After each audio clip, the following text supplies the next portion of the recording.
أعوذ بالله من الشيطان الرجيم بسم اللہ الرحمن الرحیم۔ ناظرین کرام، آپ کے سامنے قرآنی قصص یعنی قرآن میں مذکورہ قصوں کے حوالے سے گفتگو جاری و ساری ہے۔ بیان کیا کہ اللہ کا مقصد ان قصص کو قرآن میں ذکر کرنے کا یہ ہے کہ ان قصوں کو پڑھ کر ہم نصیحت اور عبرت حاصل کریں اور عمل کریں۔ یہ اصلی مقصد ہے جو بیان کیا ائمہ نے، علماء نے۔ بہت سے قصے قرآن میں ذکر کیے گئے، آپ کے سامنے اشارہ کیا کہ جناب موسیٰ کا قصہ، جناب نوح کا قصہ، جناب سلیمان کا قصہ، یا دیگر بعض صالحین کا قصہ، اصحاب کہف کا، یا جناب خضر وغیرہ کا۔ لیکن اگر قرآن نے کسی قصے کو احسن القصص کے طور پہ ذکر کیا ہے، تعبیر کیا ہے، تو وہ جناب یوسف کا قصہ ہے۔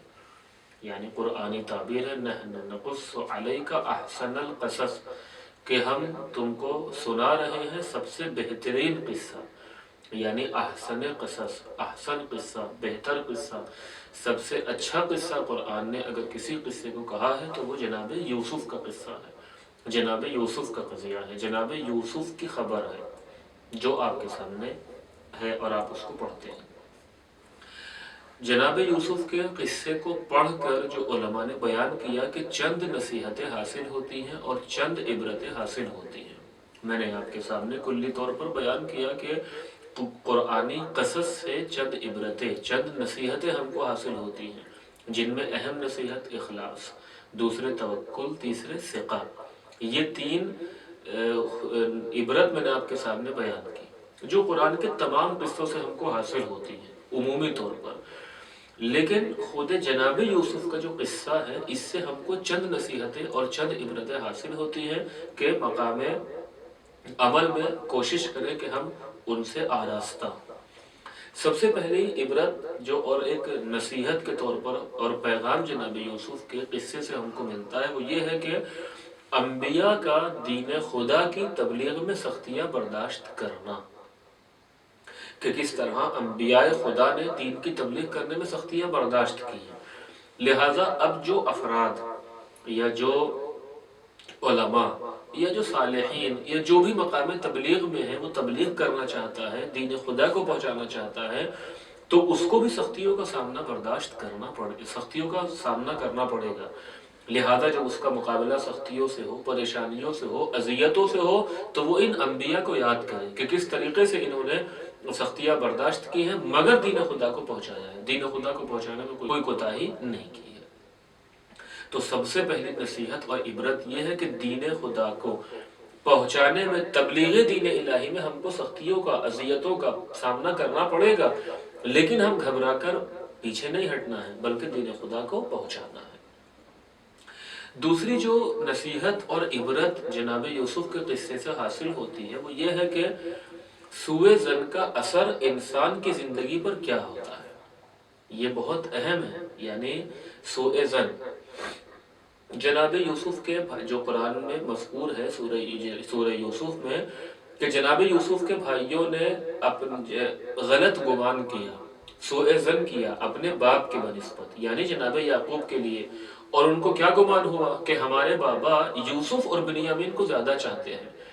یعنی یہ سوء ظن، یہ غلط گمانی، دوسرے کے بارے میں غلط سوچنا، سوء ظن کو علماء نے یا ائمہ کی تعبیر میں کیا تعبیر کیا گیا، یہ گناہوں کا سرچشمہ ہے۔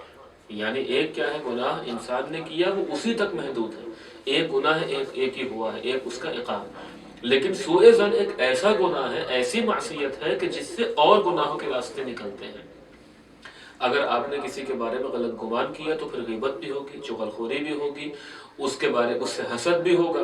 لہٰذا متعدد گناہوں کا سرچشمہ سوء ظن کو تعبیر کیا گیا، جیسے اکبر کبائر یعنی گناہ کبیرہ میں بھی سب سے بڑے گناہ، اس میں شمار ہے سوء ظن کا۔ اس کا اثر انسان کی زندگی پر کتنا خطرناک ہوتا ہے، آپ اس قصے سے محسوس کر سکتے ہیں، عبرت حاصل کر سکتے ہیں۔ جناب یعقوب کے بیٹوں کو، جناب یوسف کے بھائیوں کو جب یہ سوء ظن ہوا، غلط گمان ہوا کہ بابا یوسف اور بنیامین کو زیادہ چاہتے ہیں، نتیجہ کیا نکلا؟ انہوں نے اس غلط گمان اور سوء ظن کی بنا پر یہ سوچا کہ ہم یوسف کو قتل کر دیں اور ہم باپ کی نگاہوں میں محبوب بن جائیں گے.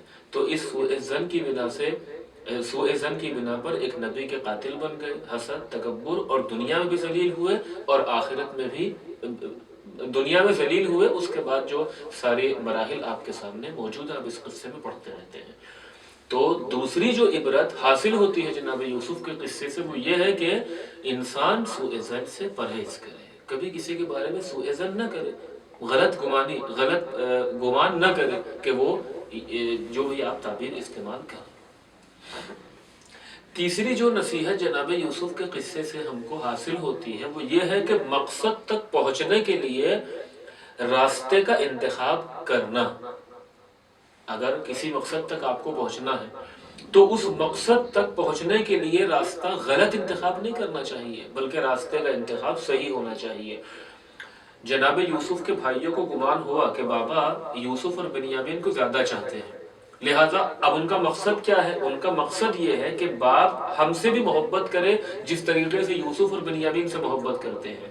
تو مقصد ان کا کیا ہے کہ باپ کی نگاہوں میں محبوب بننا، باپ کی عنایت اور توجہ اور ان کی محبت کو حاصل کرنا، یہ ان کا مقصد تھا. تو اس مقصد تک جب آپ جانا چاہتے ہیں تو راستہ صحیح انتخاب کریں، غلط راستے کا انتخاب نہیں کرنا چاہیے.